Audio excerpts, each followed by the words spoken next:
What's going on, Lions fans? Welcome to Before the Roar, your preview podcast over here at prideofdetroit.com, the podcast where we take a look at the Lions' upcoming opponent this week. And this week, the Lions are facing an old friend in Matthew Stafford and the Los Angeles Rams in a game that I don't know how optimistic we're going to be by the end of it, but I think we're at least going to try to give you guys enough information to be able to make your own predictions by the end on how you think this game is going to go. Joining me today, like always, we have my co-host, Morgan Cannon, as well as Brandon Knapp. Guys, how are we feeling going into this week, coming off such a big win against the Dallas Cowboys last week? Brandon, I'll start with you because it's been a while since we've talked to you. Yeah, I'm feeling better after that win over Dallas. I'm already in the same headspace of we're going to keep riding this roller coaster. We'll get more into that later for this week, but I'm just looking forward to December football. It's here. Playoffs are in reach. Discussions are had. I know Morgan and I are both real excited to see how this game's going to turn out. So, Morgan, how you been, man? Good. That was such a fun game to be at. They all are. I try to enjoy them all, but 44-30 over the Cowboys, that was pretty emphatic. We saw another special game from Jameer and Jameson and several others. So it was just a cool atmosphere, the whiteout. But yeah, it's about to get real here, right?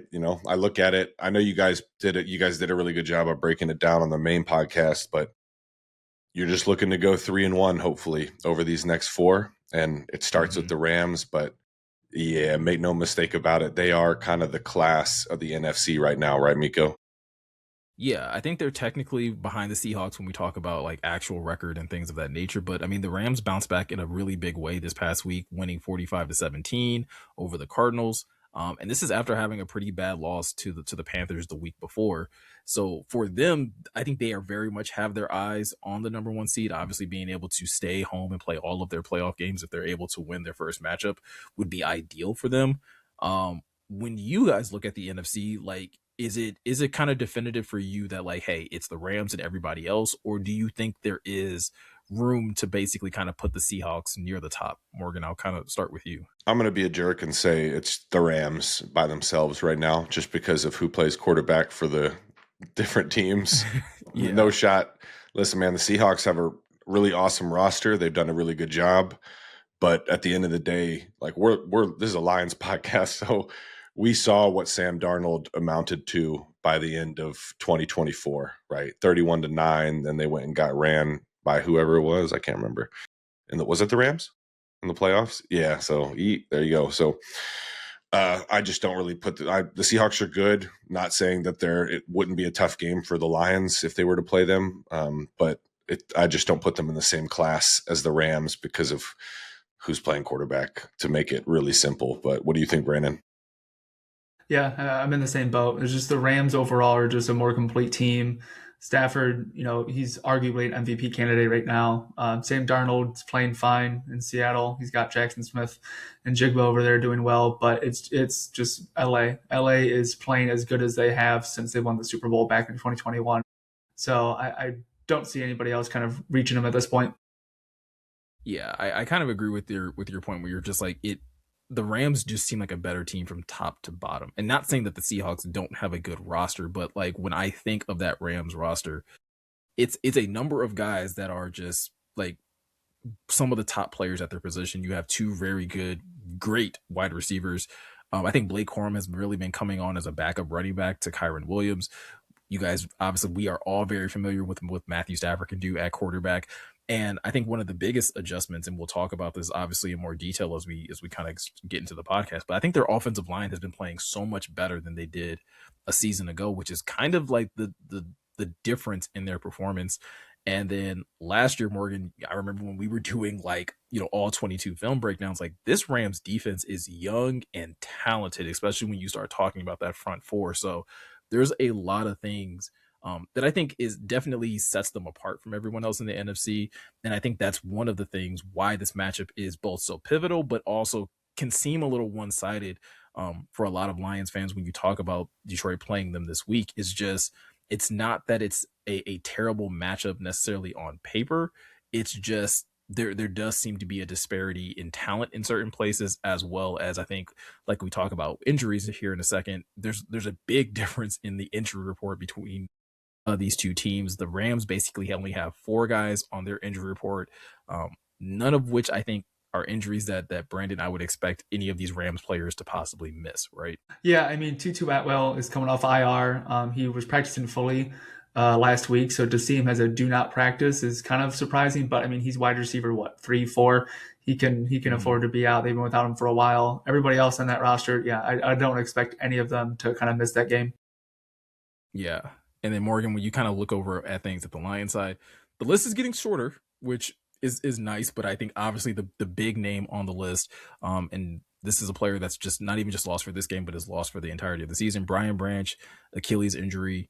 What kind of impact do you foresee that kind of having on this defense going forward? Man, it's not something that you can just, plug with one player and keep on rolling. I think they're going to have to alter how they approach certain schemes just because BB was such a chess piece. He could play near the line of scrimmage. He could be your deep safety, just patrolling like in cover one situations. So really, he could do it all. And so to lose him, it's nice having Avante Maddox. I think that's someone who's going to have to step up, and he did. When BB went out against the Cowboys, Maddox played really well, in my opinion. But yeah, it's a blow, and you're going to have to lean more on the linebackers, which we'll get into in a bit. Yeah, overall though, they're getting pretty healthy, right? Like the only 2 players besides BB, obviously, that didn't practice today were Alex Anzalone due to an illness Mm-hmm. and Taylor Decker due to his shoulder. Other than that, everyone was limited, and it's kind of shrinking. So that's a really good sign heading into a really important stretch of football. Yeah, I would even say, like, to your point about, the Lions probably going to need to lean on other players or lean on other position groups. It does put on a little bit more of a focus on Kirby Joseph and what his availability is going to look like for the rest of the season. We saw that he was, at least giving it a go a couple of days in practice last week. This week, so far on Wednesday when we're recording this, he was a limited participant in practice. The same could be said for Thomas Harper, who left last game with a concussion, so he was also limited in practice. So the safety position is one that is definitely in flux a bit when we talk about going into this game with the Rams. And so it's going to be interesting to see what the Lions decide to do and how they're able to kind of like patch that group together. Like you said, having Avante Maddox does make things a lot easier in one sense. But who's going to be playing next to him is a big question mark that I think we probably are going to have to wait until probably the day before, or if not game day, to figure out who's going to be that other starting safety. So but we're going to get more into what the defense has to do in the second half of the podcast. First and foremost, though, we have to talk about this offense, Morgan, that really took it to the Cowboys last week. A defense that a lot of people were saying, like, hey, this Cowboys defense is really putting it together ever since they acquired Quentin Williams. Well, the Lions just went out there and hung 44 on them. But tell me if you're more or less concerned about this Rams defense that is basically coming to town, or that the Lions are going to go see this week. Yeah, largely unchanged though, just because I've been watching them play. They're impressive top to bottom. They're third in weighted defensive DVOA, third in passing, third in rushing. So across the board, a pretty elite unit. Their front seven is what really sticks out to me when I watch them right now, Miko, just because you mentioned we watched them a couple years ago when they played the Lions. What are we on? This is 4 now since the I feel Goff like this is Stafford 4 trade. years in a row, like 3 or 4 years in a row at this point with the Rams. That's a lot, man. It's 3 years in a row because they played in 21 and then 23, 24, and now this year. There you go. Good memory, Brandon. Great memory. But yes, you just kind of seen their front seven grow now. So Jared Verse, and Byron Young are both problems when they're in their 3-4, like their base set, if you will, with Kobe Turner at the big end. And then when they do kick down to 4 down linemen, then they're going to kick Turner inside, and you have Verse and Young as your defensive ends for the 4-man fronts. And it's a recipe to get pressure quickly, and I think that's why their defense is so potent. Yeah, I think Brandon, when you have like, again, not just talented players on your defensive line, but young talent on that defensive line, like that that can introduce problems. And we saw that specifically when the Lions played the Eagles earlier this year, where like the Eagles have a very young and talented defensive front, and that caused some problems. Do you kind of foresee that being a similar issue, or is there anything else that you're probably a little concerned about when it comes down to this Lions offense being able to get things going? Yeah, you guys have hit great points on the Rams front seven. They are definitely a problem. And I remember we all were wondering like how are the Rams going to recover from Aaron Donald retiring? You know, they lost a big piece, and they've recovered pretty well. So Mm-hmm. they've definitely got some pieces there. You know, the biggest question that I'm having entering this game for the Lions offense, you know, against this tough front seven for LA is who's going to be starting at left guard. Are we going to have Tristan Colon? Are we going to have Miles Frazier? Are we going to have the guard rotation? Is Coyote going to be back? I think that is going to be like a key part, because if you're going to have people in and out, you're going to have to know how this matchup can work, you know, against this player, against that player. You don't really know who's the best kind of to go with. So I'm really interested, Miko, to see what the plan is on the offense.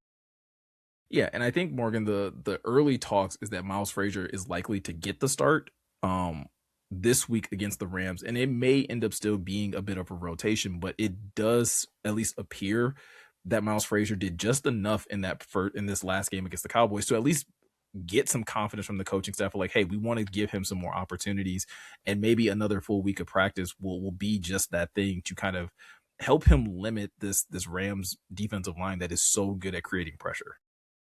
Yeah, and you'd hope to see, him take another step, right? Like he's battle tested. Frazier is. He's LSU like multi-year starter, played a bunch of different positions. So I am that's encouraging to me. And then another encouraging sign is just Tate. Like that's going to be another Tate Mm-hmm. Ratledge, another player to watch because he's starting to settle in. Knock on wood, but he's starting to play pretty well, especially in pass protection.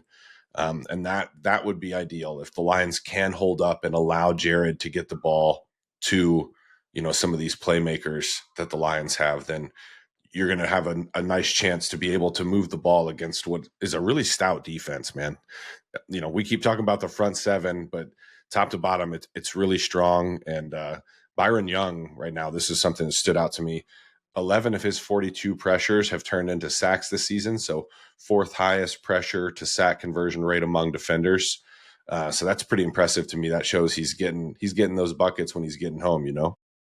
Yeah, it's I think it'll prove to be a very good matchup when you talk about the tackles versus these pass rushers. You know, obviously Penei Sewell is one of the best right tackles in the NFL, arguably the best right tackle in the NFL right now. So it's going to be interesting to see like how the Rams decide to attack that matchup, whether they decide to just stay Byron Young on one side or if they decide to flip him and Verse on sides and give each of them an opportunity to go up against Sewell and Decker on their own. Um, Brandon, what is something that you think the Lions need to do to really try to get that the Lions need to do to get their offense going to kind of stay ahead of this Rams defense? It's going to have to be pound the rock. I know it seems like we say this every week, but it's got to be run the ball effective. Because if we remember how the game ended last year in overtime, it was just Mm-hmm. David Montgomery just plowing behind that front five and just moving down, moving down. It's obviously not going to be as successful this time around, but as long as they can get Gibbs more involved, we've seen Gibbs just explode in the receiving game. But get Gibbs involved with Montgomery on the ground, it's gonna have to be the running game, because the running game can eventually set up the passing game, and this defensive front is not going to give you time to throw. So it's got to be quick routes, quick everything. But I really think the ground game is pretty much this team's bread and butter. And there's a lot of statistics that show if they don't have a good game, the team isn't going to win. So if the Lions struggle on the ground, it's probably going to be a long day in the office, right, Morgan? Yeah, I like that you mentioned running the ball because you're going to stay on schedule. And that's another thing I feel like we say on a weekly basis. But we just talked about how potent the Rams front seven is, right? Their pass rush. And if you're in too many third and long situations where it's not a play action and we're having, Goff just drop back and asking the line to hold up, because another thing the Rams do really well, a lot of these games and stunts that they run, you can tell Verse and Fisk and Turner and these guys have started to play with each other for some time because it does take chemistry to be able to, execute some of those like intricate stunts, and they do it well, picks and Mm-hmm. stunts and all that. So in my opinion, you gotta run the ball because you want to stay on schedule and stay out of those third and obvious.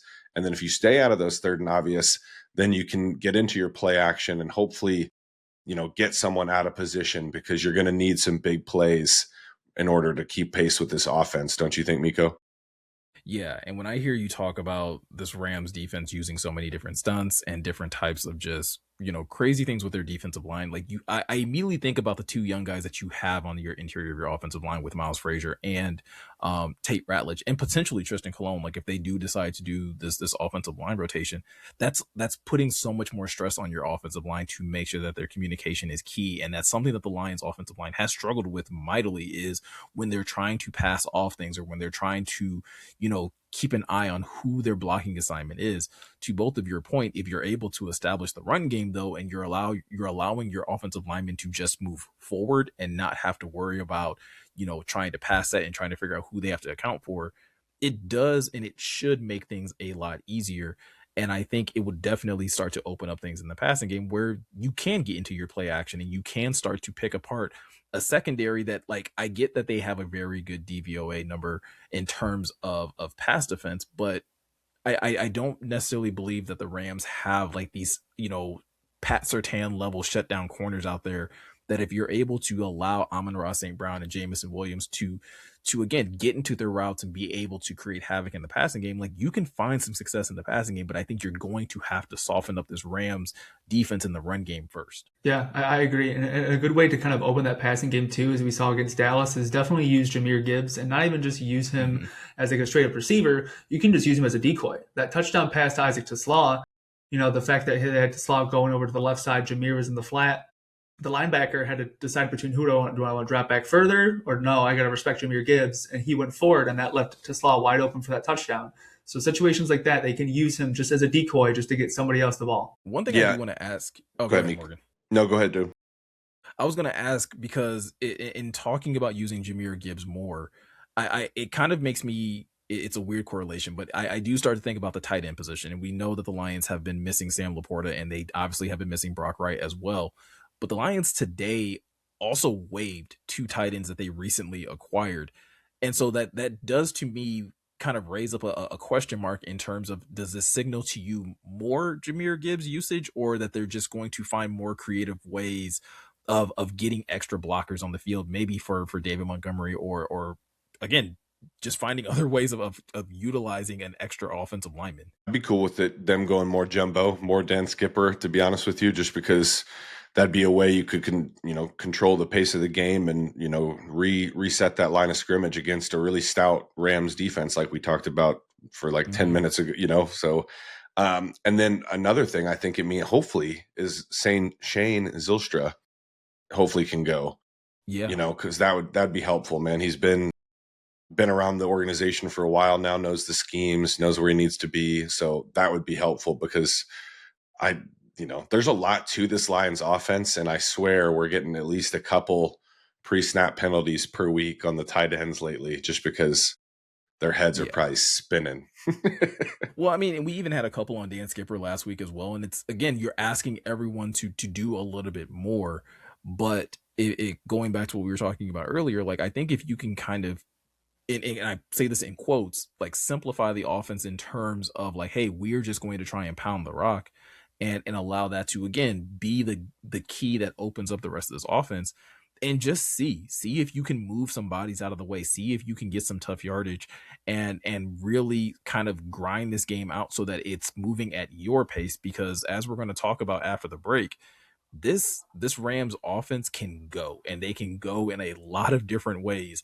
And the last thing you want to do is give Matthew Stafford, Devontae Adams, and Puka Nacua more bites at the apple to potentially open this game up. So with that said, guys, we're going to take a short break here and when we come back, we are going to talk about this Lions defense and how they match up against a very high-powered Rams offense. So stay tuned. We're going to talk about that and a whole lot more right after this. And welcome back to Before the Roar, your preview podcast over here at prideofdetroit.com. In the first segment of this podcast, we were talking about the Lions offense and everything that they need to do to be able to combat a very stout Rams defense and what they need to do from a game plan perspective to be able to find some success. But I think one of the things that we were talking about mostly is, again, being able to establish the run. And one of the things that we were saying lastly is that, like, hey, in order to establish the run, that might be something that can also help limit a Rams offense that is very high powered, Morgan, right? Yeah, man, they're the best in the business for a reason, right? Like first in offensive DVOA, first in passing, first in rushing, and it's weighted, excuse me, so accounting for the more recent games. But yeah, they're the most balanced, efficient offense in football. McVay, this is what I find interesting about this matchup. As we know, Sean McVay is a offensive guy. He's been in with the Rams for a while now. I can't like what 10 plus years, I think now at this point. It feels like a lifetime at this point. Yeah, like so he started his career by spending like kind of like a Shanahan type sometimes, like spending more time than just about anyone in 11 personnel. So one running back, one tight end, and then three wide receivers. So now they're a big old shift to 12 and 13 personnel. So two and three tight end sets. And like we talked about at the top, this is where hopefully it plays into the Lions' favor a little bit just from your 1 week of off of losing Brian Branch. Maybe this is a game you can lean into your linebackers even more just because of the amount of heavy personnel the Rams use. They've used 13 personnel on a league high 170 offensive snaps this season, all of which have occurred since week 6, which I find interesting. So McVay must have found something after week 6 and was like, yeah, we're about to lean into this, right? Mm-hmm. Yeah, So and I think that definitely plays its way into. I mean, again, you're talking about 12 and 13 personnel, which at least to me would indicate probably running the ball a lot more and at least trying to establish the run a lot more. And this is something that is a strength of this defense, Brandon, where you talk about having the likes of Tyleek Williams, DJ Reader, Elaine McNeil back, and even Aiden Hutchinson and Alquadi Muhammad. Like they've been able to defend the run fairly well with their own front seven. So if to Morgan's point, if the Rams do choose to go with more tight ends on the field, it really kind of does the Lions a favor in being able to cover up one of their biggest weaknesses heading into this matchup. Yeah, you would think without Brian Branch, Stafford, who loves to take the deep shots, we know that, and they have the explosive passing game, that they'd want to attack that more often. Who's going to be next to Avante, we don't know. So maybe they're expecting Kirby to play. I don't know, but yeah, if they're going to try and run on this defense, or yeah, if they're going to try and run on this Lions defense, they're going to be asking for a lot. Now, no disrespect, Kyron Williams and Blake Corum, they're good, but are they flashy? Are they like playmakers? Like they're good guys, but they're not like next level. Like they're not to that next tier, and that's what I think is going to kind of bite them right in the ass this week, because I don't think they're going to be as powerful as they think they are against this front four, front seven. But if it can work, it's going to help open up everything else. So I really don't see them doing well on the ground, but could be wrong. Well, and I think Morgan, I think that's where if the Rams don't have success in the run game, I think in most matchups you'd be like, oh, that's great. You've made a team one dimensional. Now you should be able to feast. Your defense should be able to feast in that way. But when you talk about an offense that has Puka Nacua, Devontae Adams, things don't typically kind of go that way. And you talk about having Matthew Stafford, probably one of the only true gunslingers left in the NFL right now, quarterbacking this team. They're still just as dangerous, even if they can't run the ball effectively. yeah, I'm glad Brandon brought that up because they can't they can't let Kyron Williams and Corum get rolling and the Lions defense has still been like really, really good, really against the run over the course of the whole season. However, it's been leaky here and there where Mm-hmm. it might not be giant chunk plays, but even if it's like 4, 5, 6, 7 consistently for the Rams, that's going to be a problem because then you're opening Pandora's box of horrors that they've been unloading on people this year. It's just been a death by a zillion cuts. So their skill guys are Puka Nacua, Devontae Adams, who are the two receivers that are on the field the most. And then when they are in 12 personnel, Colby Parkinson and Davis Allen are their two top options at tight end. But this is a number I found interesting. The offense runs through Puka Nacua. He has been targeted on 36.8% of his routes this season, the highest rate among wide receivers with at least 150 routes. So everything flows through him. Devontae Adams has been a murderer in the red zone this season so far. So, but if you hope to slow the Rams offense down, it's gonna be two pronged, right, Miko? It's gonna be stopping the run, not allowing that to get going, and then Yeah. being able to affect Stafford in the pocket without blitzing. Yeah, because I think That is a really good point because I think we saw it last week against the Cowboys where the Lions did kind of ramp up that pass rush, right? Al-Qadim Muhammad is able to pick up 3 sacks in that game. They were able to really kind of condense the pocket and get quick and early pressure on Dak, and that caused a lot of incompletions or a lot of throwaways. But at the same time, like Dak did complete a lot of passes in that game as well. And I think that's a decision that the Lions are probably going to have to make in this one, where it's like, hey, we're probably going to give up a big play here or there, but we need to be able to force the Rams to go backwards more often than not in this game to be able to actually have a chance, right, Brandon?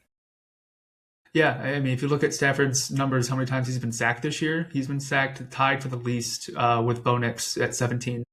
So, and I think his career low was like 18, not 18, maybe 20 something. It's very low. And that was like 2013 in Detroit. So he's on pace to have like his best season as not getting sacked. So that's something we preach for years in Detroit is give this man an offensive line and things can be changed. And now he's got an offensive line in LA and that offense is cooking. So, I mean, Nacua being like the number one receiver in the NFL in terms of catches, he's got, I think, 93, and then Devontae leading the league in 14 touchdowns. So it's pretty much pick your poison. Who do you want to deal with? It's not going to be easy to try and contain this team. And Morgan, one thing that like I specifically look at outside of just like the defensive line needs to be able to generate pressure, right? They need to be able to speed up Matthew Stafford and get the ball out of his hands quickly or force him to throw interceptions or whatever the case may be. I think this is a game where like I really want to hammer home the point. Kelvin Shepherd can't play single high. Like I don't think that is a viable option no matter if Kirby Joseph is playing or not. Like I don't think it's a good idea when you talk about having Puka Nacua and Devontae Adams out there on the field. Like either one of these guys is a threat in one-on-one coverage, and I just don't think that you have the safety capability to be able to cover like the entire field sideline to sideline with one guy. No, I love that you brought that up too, because like to bring this point together, like the offensive line is playing really well. Like I really like their guards, Steve Avila and Kevin Dotson. Alaric Jackson's playing well at left tackle. But I love that you brought that up, Miko. The onus is going to be on the defensive line to win their one-on-ones in the pass rush, but also holding up against the run, because you're not really going to, in my opinion, I don't want to have too many situations where, to your point, Miko, we're bringing the safety down too, and we're playing, cover one man. Because Stafford, this is a eye-popping number, has thrown a league high 21 touchdowns and just a single interception when facing man coverage this season. That's scary. So don't do it, Shep. Let's mix that up, please. And then to the point I made earlier about pressuring him without bringing extra bodies to the party, he's thrown 25 touchdowns and no interceptions against the blitz this season. So let's not say we did, or let's not say we didn't. I was gonna say, and I think that's a really good thing to highlight because obviously this is a defense that loves to play man coverage. But I think over the last couple of weeks, I think it's been great to have DJ Reed back. I think Amik has had again a very good season, especially having to play more outside than he has, at nickel this year. But these last couple of weeks, we've seen them both kind of get picked apart. Last week, it was DJ Reed getting picked on by CD Lamb. I think the week before that, it was Amik getting picked on. I think you need to at least offer them the option or at least have a safety blanket there in terms of, again, having coverage on the back end and having, you're not going to be able to double team anybody. I just don't think you have the depth in your secondary to be able to do that, but you need to at least have a safety over the top because no matter what people might want to believe, Devontae Adams is still him. Like he is still a guy that will absolutely torch you if you give him one-on-one coverage. And you're talking about a matchup with both receivers and both corners where the Rams have the size advantage too. I believe Devontae Adams is like 6'3", 6'4". Puka's like 6'2", and both of your outside corners, because of injuries and things of that nature, are 5'9". Like feisty guys at 5'9" play bigger than 5'9", but I don't think you want to give them too many one-on-one opportunities. Not saying that you can't have some here or there, but I think you do have to control the amount of times that you just put these guys on islands. What would your matchups be? I want to ask y'all that. Like, I think I know who I'd want on Puka. I think it's Rock Yassin. I think that's the most obvious matchup for Puka, just because Rock is big and physical, and I'd let DJ Reed try his best against Devontae. But even like you said in the red zone, we can't because they're going to throw that fade, man. They brought back the fade, which I love. They'll throw that back shoulder, Yeah, especially if he's got DJ. I love DJ Reed, love his game, but he's just giving up too much size. But what would you guys do there? Brendan, I'll let you go first. I would probably stick with what you had. Rock being the veteran that he is. Puka, I know he's been around the league a little bit, but Rock just has more experience. I would definitely trust Rock on Puka there and Reed on Devontae. I think that would probably be the best matchup I can think of. So I actually do it. I do things a little differently. I would Hit me. actually, I would actually like keep things the way they are up until if you got into the red zone, right? So I think you have a Meek travel with Puka because this way, a Meek has great inside outside versatility. So if they decide to put Puka in the slot, he can easily just go into the slot and you can send Rock out there to cover whoever they put out wide opposite DJ Reed. I agree, Morgan. You let DJ Reed like do his best against Devontae Adams up until you get to the red zone. Once you're in the red zone, I'm flipping it. I'm putting Rock in to allow you to have some size on, like to be able to have some type of disruption and size type of matchup. And then you just find the best matchup for DJ Reed, where you have DJ Reed probably pick up Puka, you have a Meek, take whoever else is in there in coverage, or maybe you get a little bit more creative with him. But I think you have to like match up based on situation and not just straight up like, hey, this is what we're going to do for the full length of the field. I think if the Rams start finding themselves in the red zone, you got to make it as difficult as you can for Devontae Adams. And again, that's still going to be tough. But at least if you have someone with a little bit more size, I think you have a chance of winning a couple of those battles, or at least making it very difficult on Stafford and Adams to be able to make, a couple connections. All right, guys. Well, with that said, let's talk about X factors heading into this game, because that is going to be one of the key pieces of this game, where the Lions are going to need some big performances from a couple of different guys if they want to swing this game into their favor. Morgan, I'm going to go ahead and start with you first. Who is your offensive and defensive X factors for this week? Man, I'm gonna go with two of the J's. I'm gonna go offensively. Jameer seems like a chalky pick, but I try not to be too hyperbolic when I'm talking about some of this stuff, man. But what Jameer is doing over the last 2 years, but you can throw his rookie year in there too, to be honest with you, because he did some crazy stuff then too, just not on this scale. But 3 years of some really special football. Love watching him play, and in my opinion, he's going to have a berserker game for the Lions to pull this one out. Like, not that they're super underdogs. I just think the Rams are playing really well, and they can clinch their playoff. So they're very motivated too. We know the Lions are. They can clinch their playoff spot as early as this week. So something to keep in mind. And then defensively, staying with the Jays, Jack Campbell. So another, kind of a no-brainer pick, but I think he's playing at such a high level.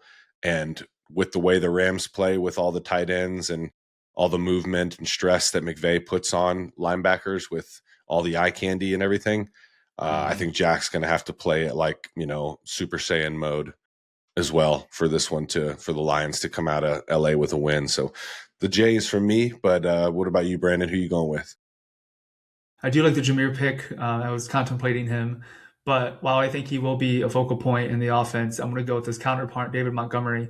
The only reason why I'm going with Montgomery is because I think Gibbs is going to be used more as a receiver. We've seen that last week. It's going to be more and more. So with him getting more routes, he could be out wide. You can have Montgomery in the backfield. Or if you're going to have Gibbs, run more routes, in the backfield, Montgomery's probably going to be the guy that's going to get the rock more. In the last 2 games against LA, he's got 130 yards and 2 touchdowns. His team isn't afraid to run the ball with him against this team. And when it comes to defense, I'm thinking it's a bounce back performance for DJ Reed. This is his 3rd game coming back from his injury. I think, he's going to get better as the weeks go on, the days go on. I think he'll be able to kind of elevate his game and kind of be that CB1 that we saw earlier in the season. Amik's been questionable, in my opinion, these last couple of weeks. So if Reed can at least step up and have a big game, Eco, I think that can really help his team, try and slow down this passing offense. Yeah, I like both of your picks when it comes down to picking both David Montgomery and Jameer Gibbs. Obviously, like we talked about in the first segment, the run game is going to be so pivotal for this offense to be able to get going. And a key part of making sure that those guys are able to have the impact that they're going to have is that your offensive line has to perform well. I don't think any of us have any concerns when it comes down to Penei Sewell, any type of concerns when it comes down to Taylor Decker. I think Graham has been playing a little bit better as of lately, and I think Tate has been having a very solid rookie season. He's had his highs, he's had his lows, but I think like the future and what he can be in the league has been pretty well defined. The Lions are deciding to roll the dice on Miles Frazier, a guy who missed all of training camp, has missed a huge portion of the season, but played well when called upon against the Cowboys. And he's the guy that I'm looking at where it's like, you got to do it again, and you got to do it in a bigger way even than you did last time. Like, I think he had a couple penalties in the first game with the Cowboys, against the Cowboys. We got to clean that up, right? We can't have any more mental errors. And I think you have to be even more locked in because of what this defensive front can throw at you, whether it's the stunts or just the level of talent that a Kobe Turner and a Brandon Fisk can like throw at you. Like, you have to be extremely locked in order for David and Ja to be able to perform at a high level. So he's someone on the offensive side that I kind of have circled. I think Graham and Decker are going to help out a great deal to probably make his life a lot easier. But if he's able to get the communication down, understand, and not let the moment get to him, I think the Lions can have a great day on the ground with all five of their offensive linemen, clicking at the same time. On the defensive side, I feel like this is my third week in a row naming Hutch. If it's not the third week in a row, I feel like it's like 3 out of the last 4. I need Aiden Hutchinson to show up. I feel like it's been a really, really long time since he's had like a true statement game. And while the Lions will still have an opportunity to lock up the postseason, even if they don't come out on top of this Rams team, Aiden Hutchinson having a game of the year type of performance can really do a lot to make that path to the postseason a lot easier. And I think he just hasn't had one of those performances yet. And he really needs to. And I think in a game where you probably won't be able to be as creative with your blitz concepts, Aiden's going to have to win, and he's going to have to win quickly, and he's going to have to win often to just make life difficult for Matthew Stafford. We all know Stafford very, very well. He's going to hang in the pocket. He's going to try to make throws, and those can sometimes lead to big plays, or they can also lead to huge mistakes. If Aiden's able to create enough pressure and enough havoc in the backfield, I think you increase your likelihood of Stafford making more mistakes and leading to more opportunities for your offense altogether. I love the Hutch pick, man. We're not Hutch haters on this podcast, guys. If you're newer to the channel, came here from November, we love Aiden Hutchinson, but yeah, it would be nice to get a like 3 or 4 bucket game. That'd be nice. That'd make it a little bit easier, in my opinion, because it's gonna be a tough game. We talked about it for the last 40 minutes here, and you need your stars, like everyone mentioned, besides Miles Frazier, who I really like. He's a rookie, but all of our X factors were, stars, if we want to label them on the Lions. Like, they're people that are highly paid. You get paid, you got drafted 12th, 18th or whatever overall for a reason. These are the games where, legends are made and you can really start getting hot going into the playoffs. So if some of these guys have the big games that we mentioned, I think the Lions have as good a shot as anybody to steal one. And I think that's something that's... Go ahead, Brandon. Oh, go ahead. I was just going to say Hutchinson's last big game that I can remember was against Baltimore, and his plays that he made were a big factor in why that team won that game. So if he can do something against Stafford, that would be huge. Good point. Yeah, and I think with both of you said, and I think Morgan specifically, what you were saying about like your stars are going to need to be stars in this game, and I think that's kind of reflected in our score predictions as we kind of transition over to that. Like, if the Lions want to come out on top in this one, your best players need to play like the best players at their respective positions in the league. Like, Amon-Ra needs to play like one of the top 3 to 5 best wide receivers in the NFL. Jahmyr Gibbs needs to play like one of the top 2 running backs in the league. Your offensive line needs to play like a top unit. And Jared Goff needs to play like a top 10 quarterback and make very good plays, and your defensive impact players need to do that. But with all that said, Brandon, how do you see this game kind of playing out in your eyes with your score prediction for this week?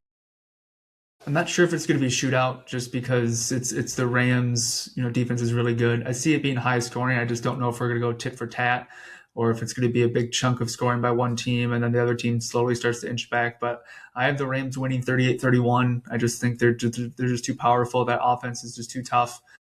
In the end, it's just going to be, here comes that roller coaster I was mentioning earlier, the up and down. The team can't win 2 in a row. Well, they're going to have to win 3 in a row to try and make the postseason, Morgan. Yeah, and sometimes I like these because I'm like, hey, prove us wrong. And there's going to be people in the comments that are going to say, oh, you guys are not picking the Lions because this happened Baltimore week. And but we were all wrong. So I hope that's the case. I'm going to go 34-30 Rams. I think it'll be a tight one. I think this will kind of show people like, oh, shoot, the Lions kind of are one of those teams too that people aren't going to want to play in January, regardless of the outcome. And important to remember, if you're listening to this, watching us on YouTube, Twitch, whatever, everything's still on the table for the Lions, even if this game does end in the way we don't want it to. Meko, what do you think? Are you leaning? You going to be the different one or nah? I would love to say that the Lions have a great chance of winning this game. And to be fair, they do. But like we were just talking about with X factors, like I think a lot of things have to go right for the Lions in order for them to come out on top.